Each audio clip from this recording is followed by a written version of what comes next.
Voilà, on va parler des négociations au niveau de Doha.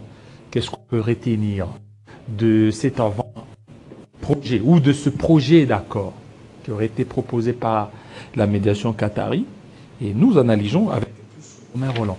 Bienvenue. Merci, cher confrère. Ça fait très longtemps. Oui, bien pourtant ce matin. Oui, ça va. Depuis les débuts de cette année, c'est la première fois. Hein, oui, puisque j'étais à Abidjan. Abidjan. Oui, ça s'est bien passé là-bas? Très bien. Vous allez faire quoi là-bas? Nous sommes allés au congrès scientifique de la Société congolaise de neurochirurgiens. Neurochirurgiens. Oui. Vous n'êtes pas allé comploter contre l'État? Non, on n'a pas ce temps-là. Ce sont les balivernes que nos collègues ont raconté dans le média. Et je suis offusqué que la profession, il faudrait que le président Jean-Marie Kassamba puisse remettre de l'ordre. Puisque la profession ne plus sait qu'elle est. Elle est devenue le dindon de la farce des acteurs politiques qui nous récupèrent par-ci, par-là. Pour $200, $300, on va perdre la rationalité, la lucidité.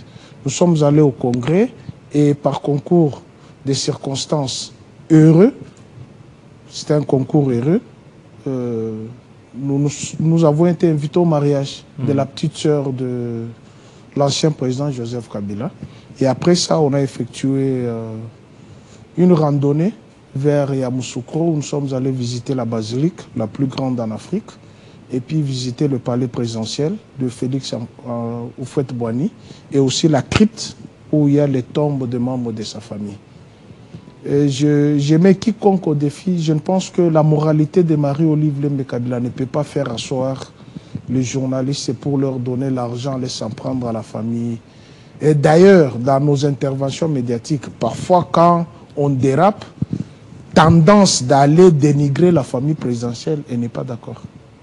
Elle a toujours dit l'autorité vient de Dieu. Elle respecte l'autorité établie, mais malheureusement, cette autorité traque la famille Kabila qui le respecte.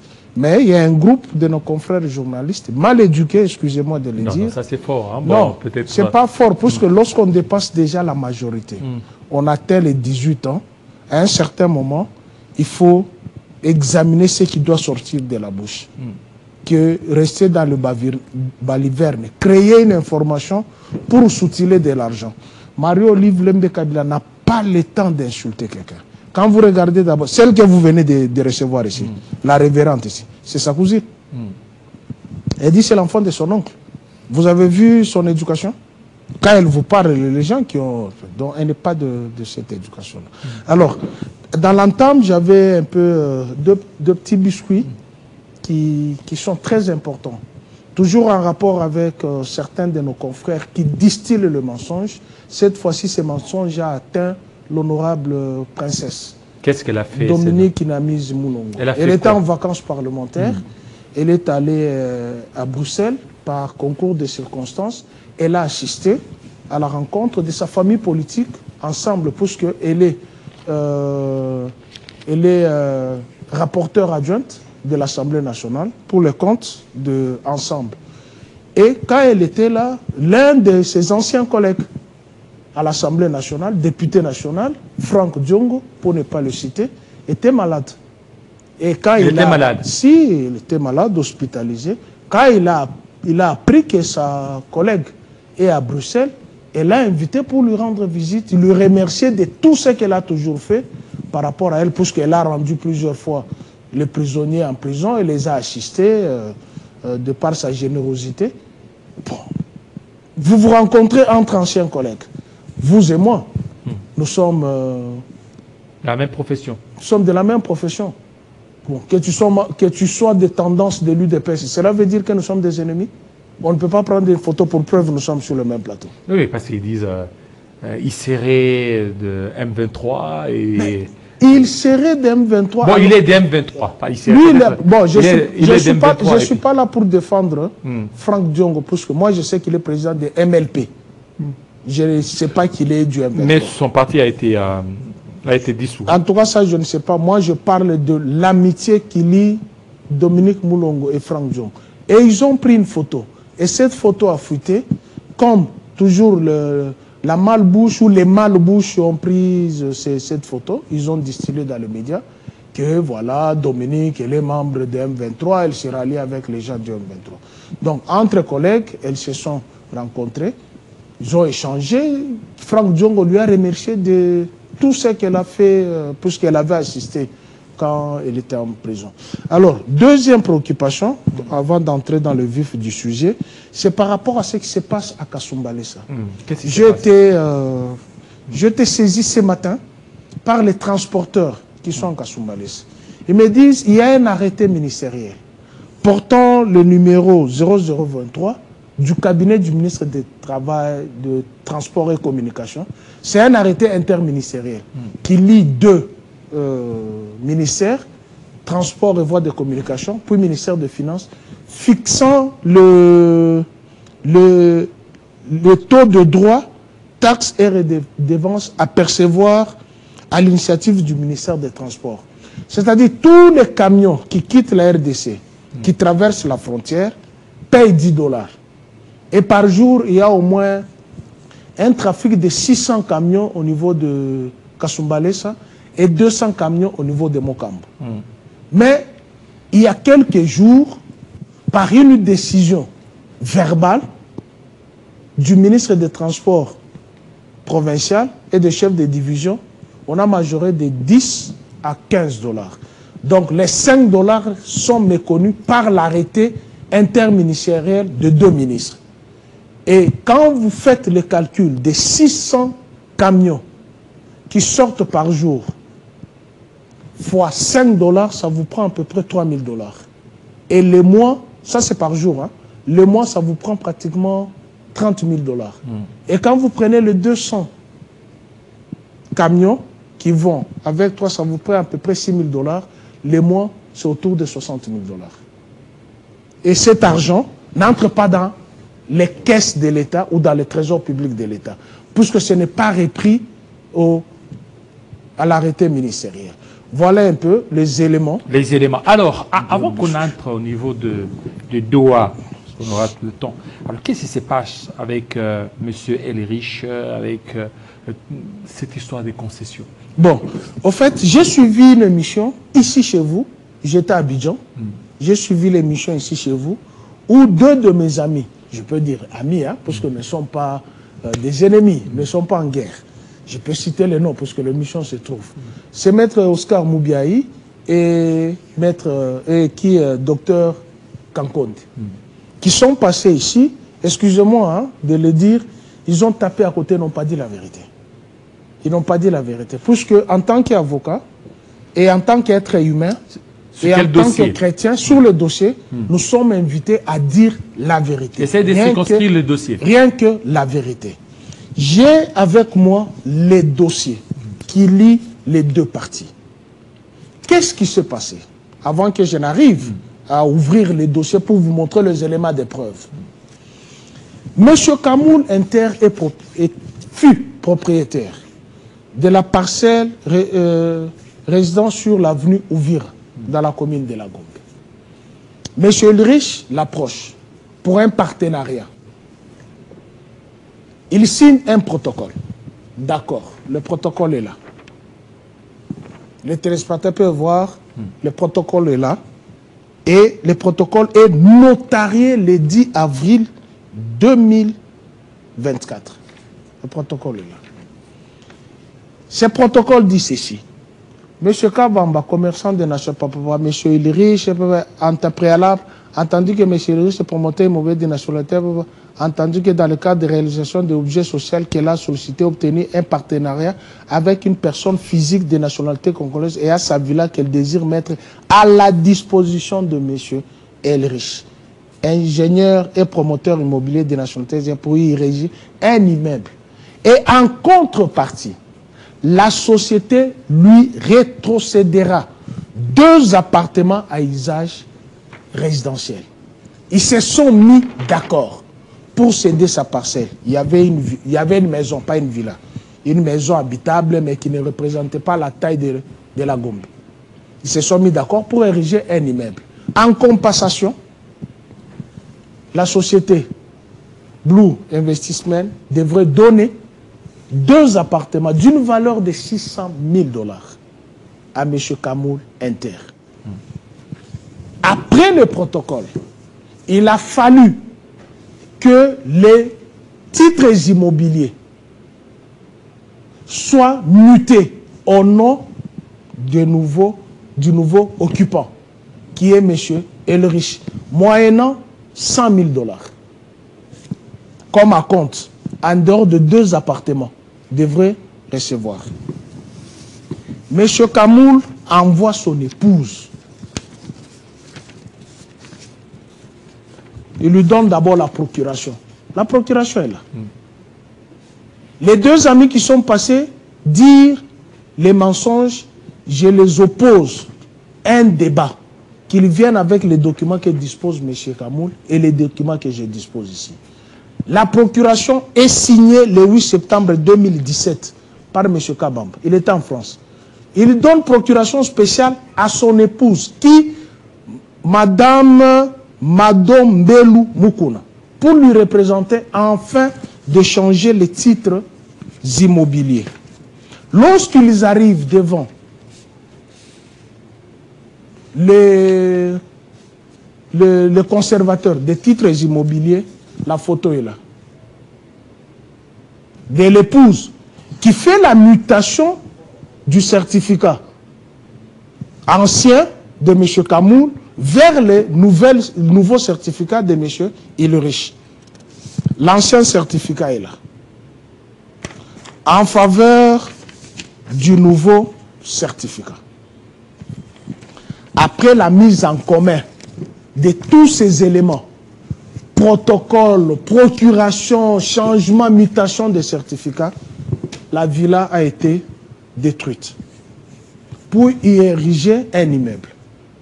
Mais puisque M. Kamoul devrait quitter les lieux pour aller ailleurs, M. Ulrich a pris en charge le loyer de M. Kamoul pendant 3 ans. 5 000 $ pendant 3 ans, ça vous fait 36 mois. Et il lui payait le loyer. Il est payé pourquoi? En attendant qu'on érige l'immeuble. C'est ça le protocole qu'ils ont signé. Ils ont signé un protocole d'entente. C'est 2 personnes qui s'entendent pour mettre en place un immeuble. Il faut qu'il y ait 2 accessoires. Et puisqu'ils devraient quitter cette résidence. Mais comment on devrait y ériger? Il fallait le prendre en charge ailleurs. Et c'est ça ce qu'on a fait. On lui a donné 100 000 $ et on lui payait les loyers pendant 3 ans, l'année qu'on érigeait l'immeuble.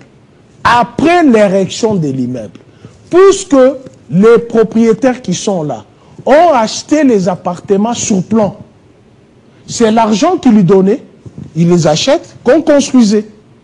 Ils achètent, on construit. Après la construction, ils devraient prendre possession de leur immeuble. Ils ont pris possession de leur immeuble. Mais l'ironie du sort, comme tout escroc bien organisé, il va inciter ses enfants de le porter plainte sous prétexte qu'il a mal vendu la parcelle. Et lesquels enfants, si je vous ouvre les documents, ils ont des dates de naissance différentes. Le premier fils qui serait né quand Kamoul avait 17 ans, 17 ans ou 14 ans, si je prends sa date de naissance de Kamoul, moins la date de naissance de son fils aîné, vous allez trouver que le monsieur était mineur. Mais sur un autre document, son fils Mutombola est né avec une autre date. Donc c'est déjà une escroquerie bien préparée. Et après la construction de l'immeuble, on l'appelle maintenant pour venir prendre la possession de ces 2 appartements d'une équivalence de 600 000 $, plus que la parcelle qui devrait être vendue. Non, le monsieur instrumentalise ses enfants, il refuse, et voilà, acte de vente de l'appartement. Ce qu'il a refusé de prendre, il met ses appartements en vente. Voyez le degré de l'escroquerie.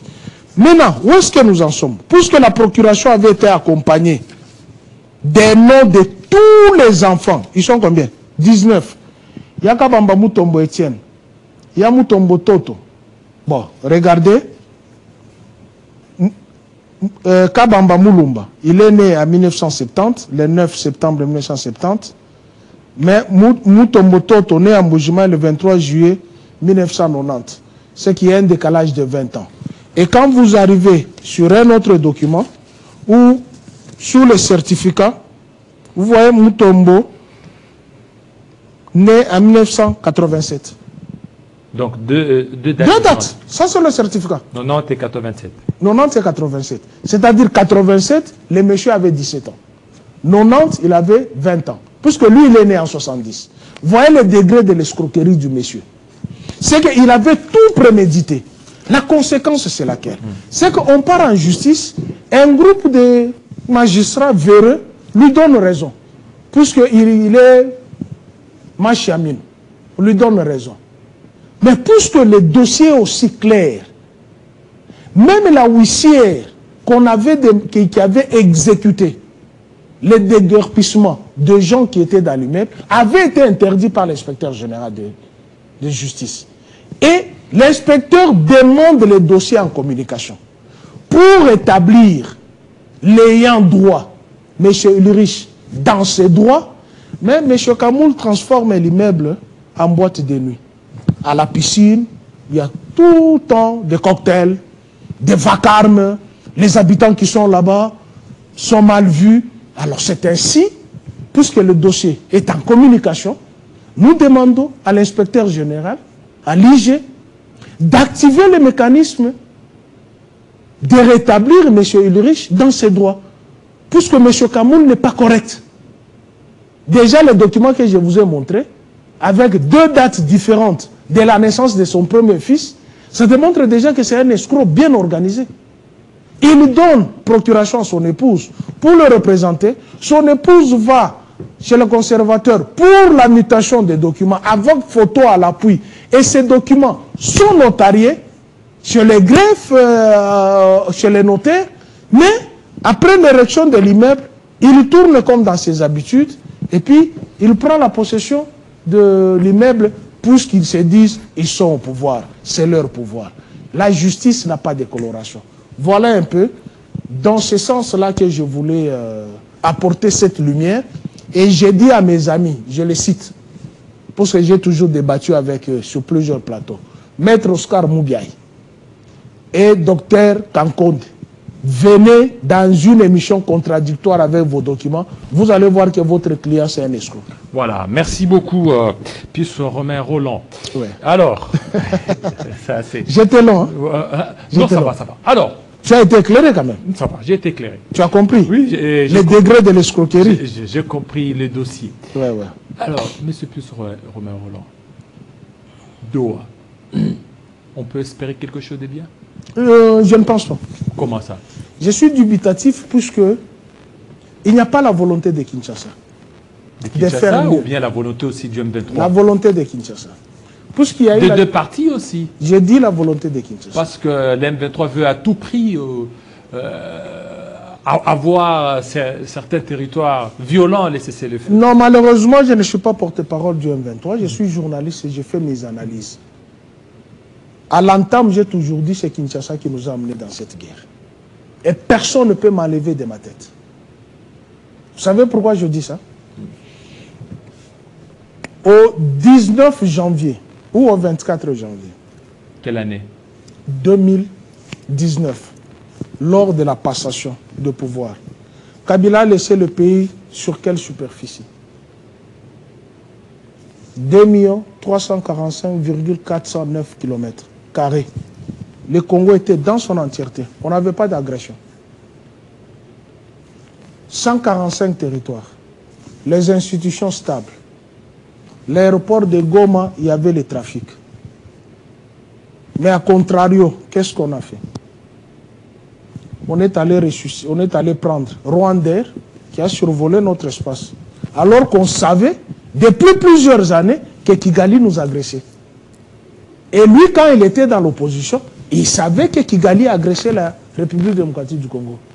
Et il savait que l'Ouganda agressait la République démocratique du Congo pour preuve. Si je l'aurais su, j'allais amener les rapports parlementaires sur le théâtre d'affrontement entre les deux armées, l'armée rwandaise et ougandaise. Le Congo est allé à la Cour suprême, à la Cour internationale de justice. CIJ. Où elle a exigé, la République démocratique du Congo, d'être indemnisée à hauteur de 23 milliards 500 et quelques dollars. Mais c'est cet argent-là qu'on a menuisé qui ouvre les procès ici, non? Prétendument Kabila Rwandais, qui vous donne cette passe 20, plus de 20. J'ai dit, ça c'était la demande de la République démocratique du Congo. 23 milliards 500 et quelques. J'ai les rapports parlementaires avec moi. Et quand on est allé chercher ces gens-là qui ont été vaincus, puisque lui-même avait reconnu à Oyo que ces gens-là étaient vaincus et leur arsenal militaire était confisqué. Didier Toumbaye encore, vivant, chef d'état-major, qui expliquait les 3 axes stratégiques que Joseph Kabila avait mis en place pour vaincre cette nébuleuse. Et le 15 novembre 2013, la M23 avait signé un communiqué de cessation de la rébellion. Les communiqués existent. Maintenant, lorsque certains éléments de M23 avaient été poursuivis en justice pour crimes de guerre, crimes contre l'humanité, génocide, pillage, qui avait demandé à l'auditeur supérieur de suspendre leurs poursuites judiciaires, puisque certains avaient été condamnés, ils étaient en dolo aussi. Ce n'est pas Kabila qui avait mis en cause ces gens-là. Je ne dis pas Kabila, personne.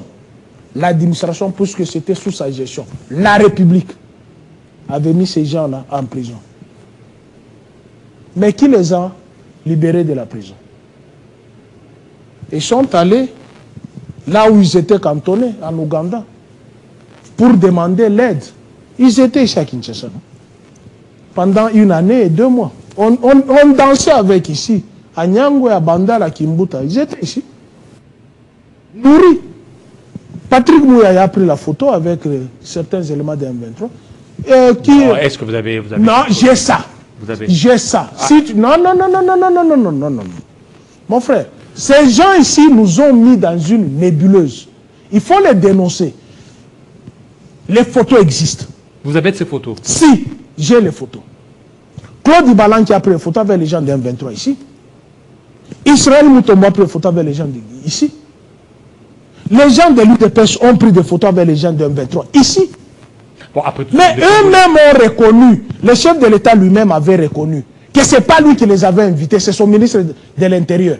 Imaginez-vous le ministre de l'Intérieur qui tient la sécurité. Les rebelles sont en Kinshasa pendant 14 mois. Le chef de l'État ne le sait pas. Est-ce que c'est Joseph Kabila qui avait fait venir ces gens-là? Et ils étaient venus pour quelle raison? Eux qui étaient mis en prison. C'est Kinshasa qui a suscité la guerre à l'Est. Maintenant, on met en place le mécanisme. Ou c'est Kinshasa? Les Rwandais étaient vaincus. Il y avait l'opération Pomme Verte, Pomme Orange, toutes ces opérations. Quand Kabila a ouvert les frontières, j'ouvre la parenthèse, prétendument qui avait fait partir Vital Kamerhe de l'Assemblée nationale. Mais on a fait venir l'armée rwandaise, puisque le prétexte était l'FDLR était au Congo. On a dit, viens, on va traquer ces FDLR. Ils sont entrés, ils avaient pris combien? Aucun. Ils sont partis, Kabila a dit que ce soit la dernière fois de mettre vos pieds ici. Et depuis 2013, jusqu'en 2021, est-ce qu'il y avait le théâtre d'affrontement à l'Est?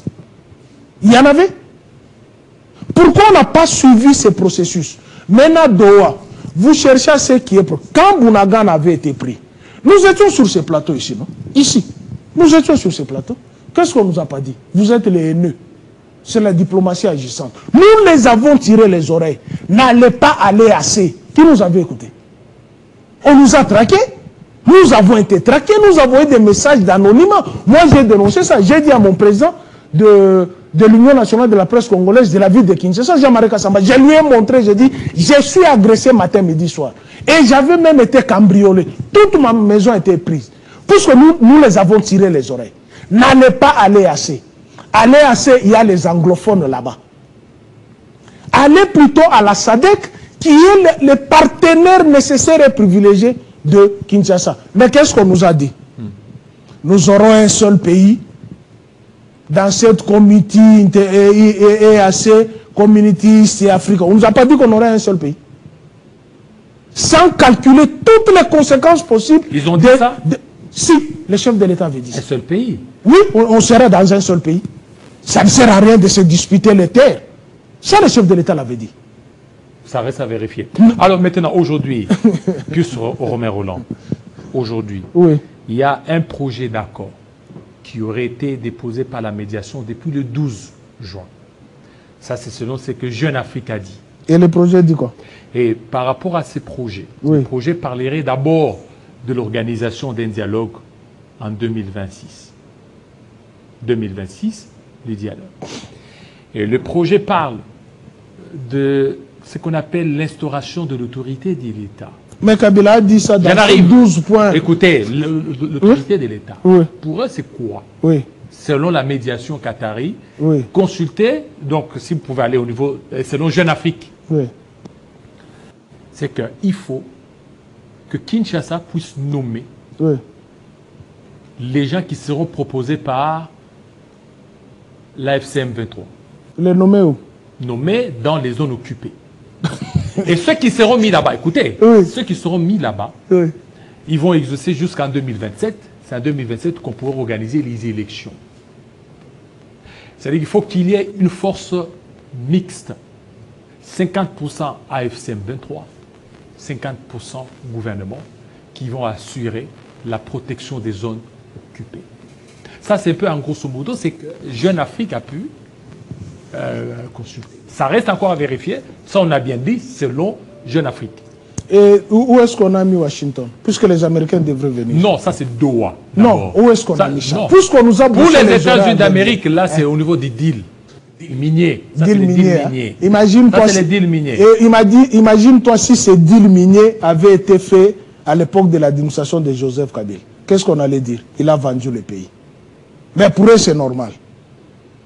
On a pris nos minéraux, on ne donne pas à l'État américain. On ne donne pas à l'État américain. Alors on fait quoi? On donne aux individus. Non, c'est un deal.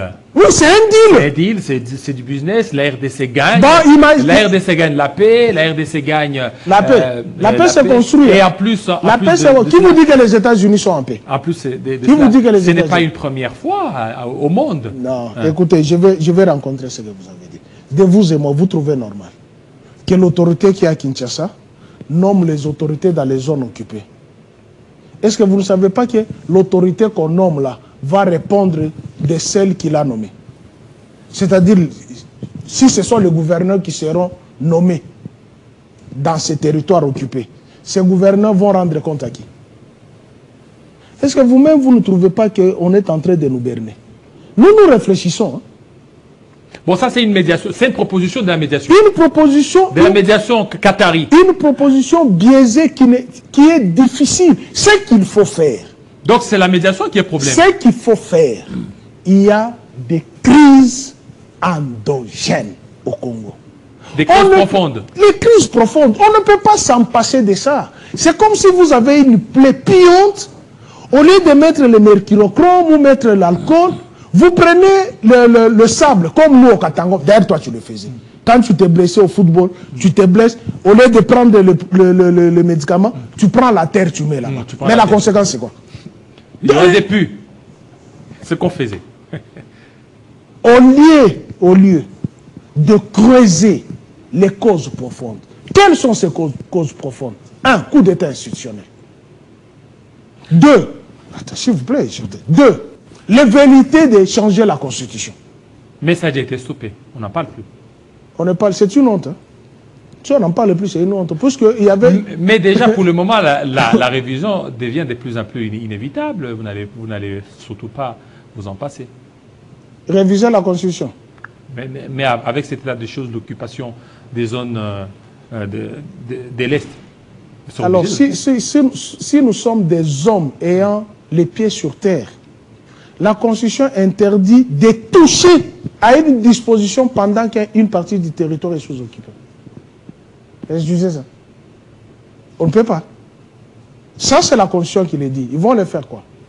Ces coups d'État-là, l'organisation des élections, pendant 7 jours, où sur un bulletin, il y a des députés qui ont été nommés et qui ont été prétendument votés, invalidés. sous prétexte qu'ils avaient des... Attends, je continue. Ce sont ces dialogue crises... de 2026. Dialogue de 2026 selon Doha. Que ça soit, 2026, il y aurait dialogue. Que ça soit 2026, que ça soit 2060, que ça soit demain ou après-demain, les crises profondes doivent être examinées. Et responsabiliser chacun de nous, celui qui a été responsable de ces crises. Puisque il y a eu changement de la majorité en pleine législature, ça les est notre camp. Il y a eu organisation des élections pendant 7 jours, où je disais sur un bulletin, puisqu'on a voté le même jour, sur un bulletin les chefs de l'État, les députés nationaux, les députés provinciaux. Mais pas sous ces bulletins-là, certains députés soupçonnés d'avoir les machines dans la maison, il y en avait, puisque moi j'ai la vidéo, des gens qui votaient, même la nuit. J'ai la vidéo avec moi. Et même l'ancien gouverneur en avait parlé, qu'on les avait distribué des machines. Quel ancien gouverneur? Je parle de l'ancien gouverneur, oui. Et sur un bulletin, on invalide les voix de tels députés, mais on maintient les mêmes voix qui ont élu les députés et les mêmes voix qui ont élu les chefs de l'État. Est-ce que vous trouvez ça normal? Vous nous prenez comme si les gens qui ne réfléchissaient pas. Et vous vous octroyez 73%. Alors que vous savez qu'il y a une fraude. Vous prenez votre cousin, vous le mettez à la tête de la commission électorale nationale indépendante, CENI. Mais dans cette commission, je l'avais dit ici, il y a 2 personnes qui ont usurpé l'identité. Et bon, est-ce que pour vous, ce sont là les causes Mais ce sont les causes profondes. En dehors de ça, il y a le tribalisme à outrance. L'intolérance que dis-moi là. Bon, ça sera débattu au niveau du dialogue. Les dialogues qui devra... Les dialogues entre qui et qui? Le dialogue entre Congolais. Un dialogue inclusif. Inclusif. Oui. Mais de l'autre côté, qu'est-ce qu'on avait dit? On avait dit quoi? On ne peut pas dialoguer avec les panthères. C'est ça ce qu'on avait dit, non? Non, mais en politique, tout peut basculer. Bon, alors. Tout peut changer. C'est ainsi qu'en politique, n'utilise jamais l'adverbe. Jamais. Il faut être souple. Il faut avoir de la sagesse de gérer. On ne gère pas la République comme si c'était la cuisine de votre mère. Alors, maintenant, plus Romain Roland. Puisqu'on parle du dialogue, aujourd'hui... J'y ferai partie du dialogue. Du dialogue. Si, je ferai sous la médiation, sous quelle médiation? Cinco SCC ou médiation africaine? Les deux. Le deux. Oui, les deux. Et que ça soit africaine, que ça soit votre SCC. Votre préférence est laquelle? SCC Cinco ou africaine? Les deux. Ils peuvent même faire la jonction. Puisque un cas n'a pas confiance à l'Église catholique, et c'est ça. Et pourtant, hier, l'Église catholique était partenaire 50-50. La même Église, hier, avait insulté l'ancienne administration de médiocre. Ils n'ont pas broché. Mais aujourd'hui, la même Église prend le même élan, même attitude, puisque l'Église est au milieu du village. Elle a toujours été du côté du peuple. On commence à dire, voilà, Ambongo est ceci, Chole ceci, on insulte même Mouteba, qu'il est congolais de mauvaise qualité. Au Conseil de sécurité, là, les 5 États permanents au Conseil de sécurité, le 6e État, c'est Vatican. Vous le savez. D'une manière insinueuse. Pas insinueuse. Est-ce que vous pouvez me donner les noms d'un pasteur, ici, au Congo, qui peut tenir un discours au Conseil de sécurité des Nations Unies, ou à l'Assemblée générale? Mais le Vatican tient un discours là-bas. Et c'est comme ça que j'ai entendu un certain violeur qu'on a attrapé à... Non. Il ne faut pas aller. Il faut pas aller. Non. On ne peut pas effacer. Ce ne sont pas les accusations. On ne peut pas effacer 18 ans de gestion. Non, dites quand même peut-être présumé. Non, il n'est pas présumé. Peut-être présumé. Non. J'ai fait les droits. D'ailleurs, j'ai examiné aujourd'hui. Il n'est pas présumé. Tu as examiné aujourd'hui? Mais noté. Si, j'ai examiné, j'ai commencé hier, j'ai fait le droit, je suis en dernière année. Il n'est pas présumé, mais noté. Mais noté. Mise en cause. Qu'est-ce qu'il a dit? Hein? Mais non, c'est l'homme de Dieu. Qui? C'est un homme de Dieu. Donc, toi, tu es un homme de Dieu là. Donc, pasteur. tu es sérieux quand tu regardes ces gens-là insulteurs. Est-ce que non? Pasteur. Toi, depuis que je t'ai connu, je ne t'ai jamais entendu avec un langage déplacé. Tu es véritablement un homme de Dieu. Et tu te respectes même dans tes parler, dans ton comportement, dans ton agir. J'ai voyagé plusieurs fois avec toi. J'ai t'ai observé. J'ai cru en toi que véritablement tu es un homme de Dieu. Tu crains Dieu. Ce ne sont pas ces gens qui ont un langage d'insulte. Depuis qu'un homme de Dieu insulte, il retire la nationalité à quelqu'un, il en attribue à l'autre. Et dit que il y a 4 présidents de la République. Bon. Il cite Kassavubu, Mobutu, Mouzé et Félix-Antoine Tshilombo. Il met Kabila à côté. Ouvrons maintenant la Constitution sur laquelle Tshilombo a prêté serment. Cette Constitution est sous quelle signature? Donc, tous les actes législatifs, tout l'arsenal juridique, toute la législation élaborée pendant 18 ans et promulguée au journal officiel sont caduques. Puisqu'elles portent la signature de Joseph Kabila. Et en conséquence, c'est quoi? Tous ceux qui sont à la Cour constitutionnelle doivent quitter. Ils ont prêté serment sur la Constitution. Et cette Constitution porte le nom de Joseph Kabila. Ils doivent démissionner, ils quittent nous. S'ils suivent, s'ils ne mettent pas en cause cet énergumène-là. Non, C'est très sérieux. Puisque ce sont ces choses... C'est fort. Non, ce sont... Changer. Bon, qu'on mette en cause ces messieurs-là. Voilà. Puisque Doha a refusé un langage déplacé. Mais il y a les ouïes qui continuent à alimenter ce genre de langage, qui divise encore la nation. Donc, vous cherchez la cohésion et vous faites une chose et le contraire à la fois. Bon. Je l'ai dit, je prends l'humanité entière, tous juristes, même ceux qui sont à l'union sacrée, même certains hommes de Dieu, véritablement hommes de Dieu, sur la Constitution, ou dans la Constitution, se trouve la signature de Joseph Kabila. Donc, tous ceux qui ont prêté serment sur la Constitution doivent démissionner.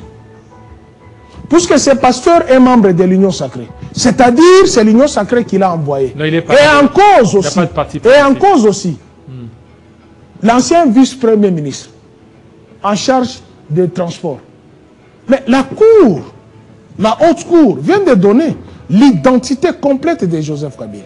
Mais lui, il a dit, il a des preuves qu'il n'est pas congolais, qu'il est le fils d'un certain Kanambe. Alors, qu'est-ce que la Cour devrait faire? La Cour devrait l'inviter, venez nous donner ses preuves. Mais regardez, un autre élément qui a ridiculisé la République. Tous les chefs d'État, si HE, qui signifie son excellence en anglais, tous les chefs d'État sur l'accord signent. Mais un groupe d'avocats qui vont percevoir plus de 3 millions de dollars des contribuables congolais vont dire que non, c'est HK. Est-ce que vous comprenez le niveau de la haine de ces gens-là? Même de mentir à la face du monde. Vous avez un document où tous les chefs d'État qui ont signé sur cet accord de Nairobi, ils ont signé HE.